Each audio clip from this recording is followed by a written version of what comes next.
ariko hari izindi filime twakoze, hari filime ibanga, hari hinjyankuge, harimo comedy, ni filime nyinshi ziriho. Zose ziriho. Zose ziriho. Twongera utwibutse uko bayibona. Urandika uruja kuri YouTube ukandika Imena TV. Wanditse Imena TV urubona, kuko iyo wanditse Imena TV harandi mafilime iriya Imena TV yego. Ugahita iyo ushatse kuja kuri video zose urabibona, ugahita uja kuri video zose ukazireba, zose ziba zihari, twagiye dukora.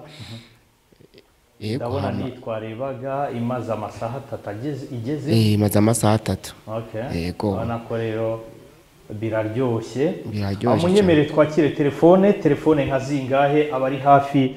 Turi kumwe n'urubyiruko rubarizwa mu Imena, bakaba bafite umuyoboro wa YouTube witwa Imena TV, bari gukina filime yitwa Isi n'ibihe.